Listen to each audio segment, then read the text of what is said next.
Facebook just released the Oculus Go, powered by Qualcomm's Snapdragon processors, their first ever standalone VR headset. It has no phone in your face, no wires, doesn't need to be connected to a computer, etc. It's just a lightweight headset that you can watch 360 content from.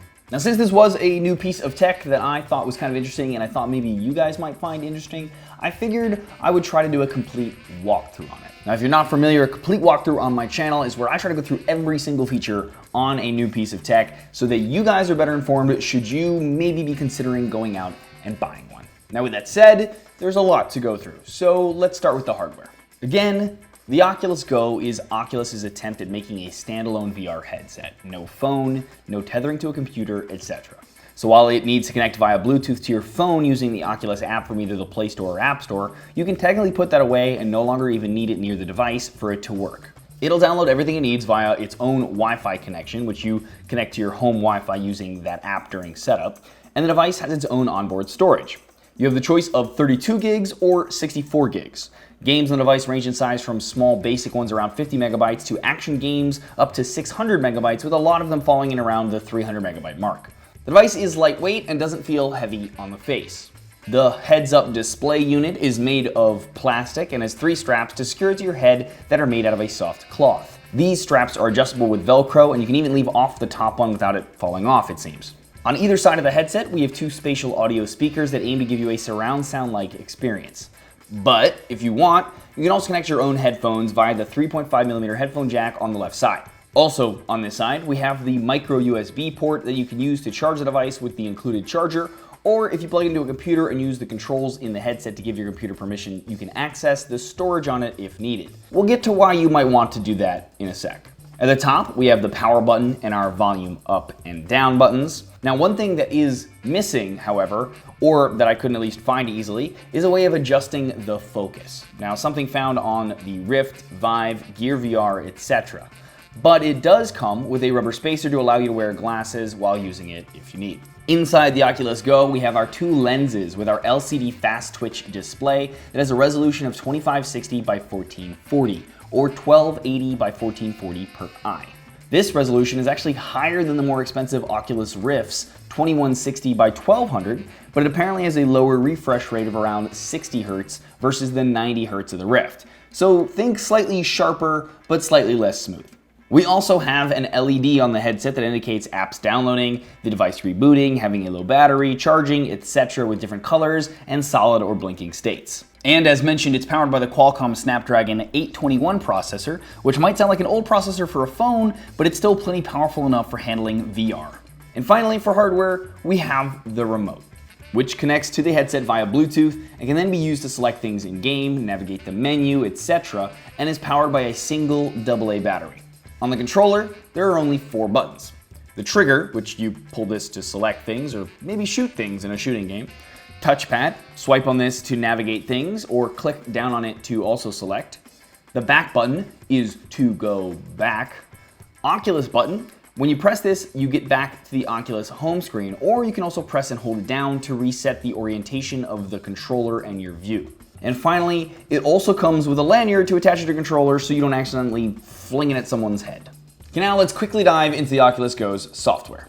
First, when you start it up, you're brought to the Oculus Home under the Navigate tab. In here, you are presented with some content recommendations under the Just For You tab, and you can swipe left or right on the remote's touchpad to scroll through them. You can then select Discover to see some curated lists like top free apps, recently released apps, top paid apps, etc. And you can click on categories to get to categories like puzzle and strategy, entertainment, etc. There's also a voice search option on this page if you know what it is that you're looking for.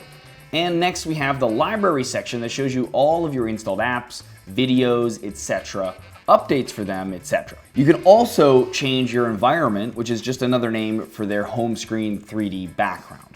Then we have the store, where you can search for and buy/download new content from apps and games to videos, etc. Also, this pulls from the Gear VR store, apparently, which both are run by Oculus, so that kind of makes sense. And that means that you have access to anything that you've seen on a Gear VR from here as well. After that, we have a built-in web browser that has tabs, bookmarks, basically everything else that you expect from a web browser.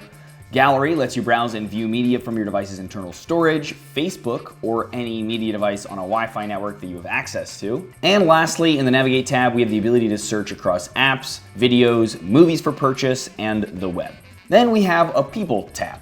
Under this, you can access your profile, edit your Oculus avatar, etc. Check to see which of your friends are online. You can send them requests to join you or start what Oculus calls a party, which lets them join you in your own Oculus environment and play games together from there. There's also a shortcut to get directly to parties in the menu for some reason, but it literally just takes you to the same page in the Friends section. And a neat concept in here is the Events section. This shows you live events that you can join with other people, classes, etc. And under My Events, any events that you've selected to join will be listed there. Now under Sharing, we have the ability to live stream your view directly to your Facebook profile for others to watch as you play games, whatever else. And there are options to decide who can see the stream, as well as turn on and off your microphone so they can hear you or not, and show reactions and comments so you can see what people are saying in your headset or not. Then we have a button to screen record, which is what I'm using right now that's letting me show you this footage. You can access this by plugging in your Oculus Go into your computer via that USB I mentioned before. Take Photo takes a quick screenshot of your current view, which can also be accessed in the same way as the screen recordings. And Share Photos lets you share any screenshots to Facebook exclusively. Just like any other gaming platform, there is also a section for notifications should any friends try and join you for a game, etc. And then there are settings, which there isn't much. Brightness to control the brightness of the display, volume to control the volume of the headset, reset view, which lets you recenter your view, which you can also do again by holding down the Oculus home button on the controller, Wi-Fi, which shows you available Wi-Fi networks that you can connect to, and See All, which gives you access to a Do Not Disturb mode, sharing settings, live stream settings, setting the handedness of the controller, and device info. There's also a friends list on the right side in this See All menu for some reason. I imagine just because they weren't sure what else to put there. And there you go, a complete walkthrough of everything I could find on the Oculus Go. Hope that helps some of you guys out. Also, by the way, I did film this in my co-working location called WeWork. They were kind enough to offer you guys a up to 20% discount on a WeWork membership. There's a bunch of them, they're all over the world, so if you would like to go check that out, you can use my link below to get that discount and sign up for a free tour. No obligation, just go check it out. Thank you to them for letting me give you that discount.